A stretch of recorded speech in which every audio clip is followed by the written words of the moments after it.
आज हम एक ऐसे व्यक्ति की बात करेंगे जिनका मुंह से निकला हुआ हर एक शब्द दुनिया के लिए महान सीख है। बात करेंगे अब्दुल कलाम साहब के बारे में।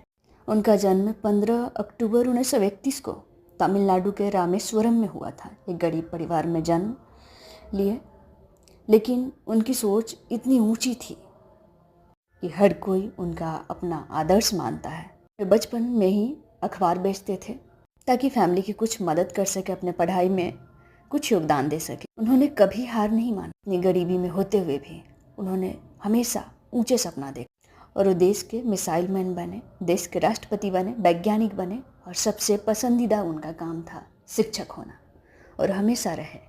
सबसे बड़ी घटना जिसमें वो फेल हो गए, 1979 में वे भारत का पहला उपग्रह प्रक्षेपण 1979 में भारत का पहला उपग्रह SLV-3 जिसे कलाम लीड कर रहे थे, उन्होंने लॉन्च किया लेकिन फेल हो गया। सैटेलाइट समुद्र में जा गिरा। पूरी टीम निराश थी।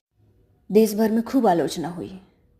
उस समय सर APJ अब्दुल कलाम बहुत निराश थे। मीडिया सवाल पूछे जा रही थी। तभी के सीनियर सतीश धवन, इसरो के चेयरमैन, उन्होंने आगे आया और प्रेस कॉन्फ्रेंस में खुद सामने आकर कहा कि हमारी टीम ने पूरी मेहनत की है, ये मेरी जिम्मेदारी है। और फिर उन्होंने अगले साल ही 1980 में फिर से मिसाइलें लॉन्च की और सफल हुए। पृथ्वी और अग्नि जैसे मिसाइलों को लॉन्च करके वो इतिहास रच दिया। जब उन्होंने सफल हुए तब सतीश धवन ने प्रेस कॉन्फ्रेंस में कलाम को भेजा। ये एक नेतृत्व था जिसने कलाम सर को सिखाया कि एक सच्चा नेता सफलता खुद लेता है और सफलता दूसरों को देता है। उन्होंने बहुत सारे फेलियर को सहा था। जैसे सबसे पहले तो वायुसेना पायलट बनना चाहते थे। कलाम सर ने इंडिया एयरफोर्स के लिए आवेदन किया था और इंटरव्यू में 9वें स्थान पर आए, जबकि 8 लोगों को चुना गया था। उन्होंने इस असफलता को दिशा बदलने का मौका दिया। उन्होंने वैज्ञानिक बनकर देश की सेवा की, संकल्प लिया कि हम देश की सेवा करेंगे। कहावत भी है कि कभी कभी कुछ ना होना, यानी सपने पूरा ना होना, और भी बड़े सपने को ले जाने की तरफ इशारा करते। कलाम साहब के साथ यही हुआ। पायलट नहीं बन पाए लेकिन देश के राष्ट्रपति बने, सबसे बड़े साइंटिस्ट बने और एक टीचर तो है ही, वो थे ही।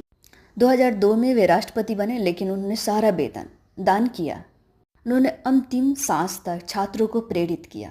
27 जुलाई 2015 में भारतीय संस्थान IIM शिलोंग में मेघालय में भाषण दे रहे थे।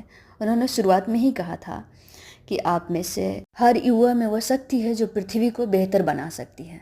लगभग 5 मिनट भाषण देने के बाद वे अचानक से लड़खड़ाने लगे और मंच पर ही गिर पड़े। तुरंत अस्पताल ले गया गया, लेकिन उन्हें डॉक्टर मृत